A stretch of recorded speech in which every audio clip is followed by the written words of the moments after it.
Сказка о рыбаке и рыбке. Жил старик со своей старухой у самого синего моря. Они жили в ветхой землянке ровно 30 лет и 3 года. Старик ловил неводом рыбу, старуха прила свою пряжу. Раз он в море закинул невод, пришел невод с одной утиной. Он в другой раз закинул невод, пришел невод с травой морской. В 3-й раз закинул он невод, пришел невод с одной рыбкой, с непростой рыбкой, золотою. Как взмолится золотая рыбка, голосом молвит человечем: «Отпусти ты, старче, меня в море, дорогой, за себя дам откуп, откуплюсь, чем только пожелаешь». Удивился старик, испугался. Он рыбачил 30 лет и 3 года и не слыхивал, чтоб рыба говорила. Отпустил он рыбку золотую и сказал ей ласковое слово: «Бог с тобой, золотая рыбка, твоего мне откупа не надо, ступай себе в синее море, гуляй там себе на просторе». Воротился старик ко старухе, рассказал ей великое чудо. «Я сегодня поймал было рыбку, золотую рыбку, непростую, по-нашему говорила рыбка, домой в море синее просилась, дорогой ценой откупалась, чем только пожелала. Не посмел я взять с нее выкуп, так пустил ее в синее море». Старика старуха забранила: «Дурачина ты, простофиля, не умел ты взять выкупа с рыбки. Хоть бы взял ты с нее корыто, наша-то совсем раскололась». Вот пошел он к синему морю. Видит, море слегка разыгралось. Стал он кликать золотую рыбку. Приплыла к нему рыбка и спросила: «Чего тебе надобно, старче?» Ей с поклоном старик отвечает: «Смилуйся, государыня рыбка, разбранила меня моя старуха, не дает старику мне покою, надобно ей новая корыто, наша-то совсем раскололась». Отвечает золотая рыбка: «Не печалься, ступай себе с Богом, будет вам новая корыто». Воротился старик ко старухе, у старухи новая корыто. Еще пуще старуха бранится: «Дурачина ты, простофиля, выпросил дурачина корыто, в корыте много ль корысти, и воротись, дурачина, ты к рыбке, поклонись ей, выпроси уж избу». Вот пошел он к синему морю, помутилось синее море. Стал он кликать золотую рыбку. Приплыла к нему рыбка, спросила: «Чего тебе надобно, старче?»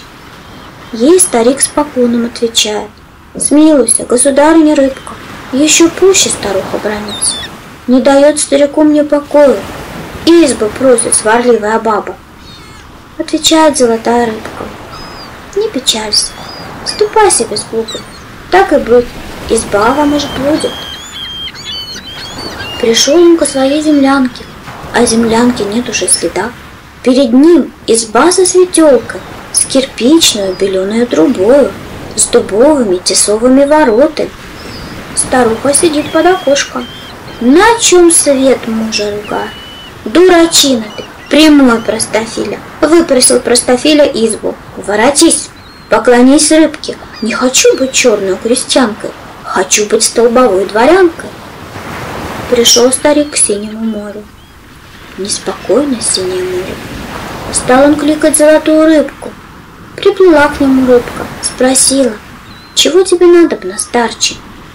Ей с поклоном старик отвечает: «Смилуйся, государыня рыбка, пуще прежнего старуха вздурилась, не дает старику мне покою, уж не хочет быть она крестьянкой, хочет быть столбовой дворянкой». Отвечает золотая рыбка: «Не печалься, ступай себе с Богом». Воротился старик ко старухе. Что же он видит? Высокий терем. На крыльце стоит его старуха в дорогой собольей душегрейке. Парчевая на маковке кичка, жемчуги огрузили шею. На руках золотые перстни, на ногах красные сапожки. Перед ней усердные слуги. Она бьет их, за чубром таскает. Говорит старик своей старухе: Здравствуй, барыня, сударыня, дворянка. Чай теперь твоя душенька довольна? На него прикрикнула старуха, на конюшню служить его послала. Вот неделя, другая проходит. Еще пуще старуха вздурилась, опять к рыбке старика посылает. Воротись, поклонись рыбке, не хочу быть столбовой дворянкой, а хочу быть вольной царицей. Испугался старик, взмолился, что ты, баба, белины объелась. Ни ступить, ни молвить не умеешь, насмешишь ты целое царство. Осердилась пуще старуха, по щеке ударила мужа. Как ты смеешь, мужик, спорить со мною, дворянкой столбовою? Ступай к морю, говорят тебе честью, не пойдешь, поведут по неволе. Старичок отправился к морю, почернело синее море. Стал он кликать золотую рыбку. Приплыла к нему рыбка, спросила, чего тебе надобно, старче? Ей с поклоном старик отвечает, смилуйся, государыня рыбка, опять моя старуха бунтует. Уж не хочет быть она дворянкой, хочет быть вольной царицей. Отвечает золотая рыбка, не печалься, ступай себе с Богом. Добро, будет старуха царицей. Старичок к старухе воротился, что ж, пред ним царские палаты. В палатах видит свою старуху. За столом сидит она, царицей. Служат ей бояре да дворяне, наливают ей заморские вина. Заедает она пряником печатным. Вкруг нее стоит грозная стража. На плечах топорики держит. Как увидел старик, испугался. В ноги он старухе поклонился, молвил, здравствуй, грозная царица, ну теперь твоя душенька довольна? На него старуха не взглянула, лишь с очей прогнать его велел. Подбежали бояре и дворяне, старика за шею затолкали. А в дверях-то стража подбежала, топорами чуть не изрубила, а народ-то над ним насмехался. По делам тебе, старый невежа. Впредь тебе, невежа, наука, не садись не в свои сани. Вот неделя, другая проходит.